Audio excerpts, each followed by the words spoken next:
mind you siyamsaba ukuphuma ngoba siyamazi vele umuntu osatshwayo ophatha isibhamu nje siyamsaba sime ngasesicabheni sivula uhalf isicabha ngabuza ukuthi mina kwenzakalani alishoyo wathi sohlangana e-divorce court athuka aqhubeke ethuka ngikhale athi umama usukhala ayanda vala isicabha aqede lento ayenzayo ngoba sobuka abantu vala isicabha aqede lento ayenzayo solalela imoto mehamba bese siyothutha impahla sengixoshiwe njalo kanjalo ugcine etheni ma uthe uzothumela uzofika nabantu kuzokhulunywa Okay. hayi ahambe mase hambile akhuluma uma nomunye wesihlobo sasekhaya ukuthi yabona nje basekwenzakale kanje useyalwa nje bese fika nesibhamu nje ezothuka egcekeni fonela amaphoyisa ke uayanda kafonela amaphoyisa ukuze mengabe buya ngoba sasingamazi noma usazobuya yini mhlambe ezoletha ilodi esibili ngoba zazingaphelele vele impahla zami lezi ayiphethe fonela amaphoyisa shawu 10111 ngathi mengishawu 10111 ngichaza ukuthi ubani wakabani kwathiwa siyeza manje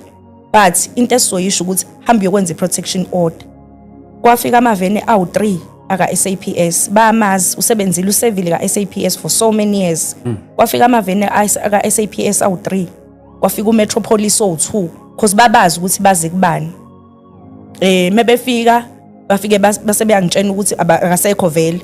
bafike bese beyangitshela ukuthi angami ngiyokwenza i-protection order because lo muntu uzobuya mebuya futhi uzongilimaza silale lovalweni Sunday silale lovalweni sivuke ngoMonday angiphelezela uma wayeyelo okunye ke imbumbulu naye ecourt li-maintenance which is into engahlangene vele nomshado wami futhi ngenhlanhla kwaqondana siyahambisana mesifika enkantolo simfica nangusekhona ubaba sixake ukuthi kwenzakalani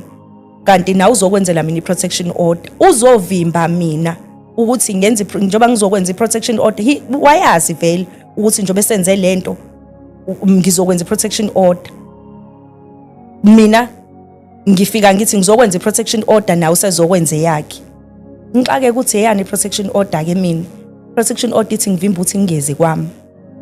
ngivimba ukuthi ngingaxhumani naye vele ke ngangase ngisaba ngisho ukuxhumana naye ngoba inhlambe engangiyithola ngase ngiyisaba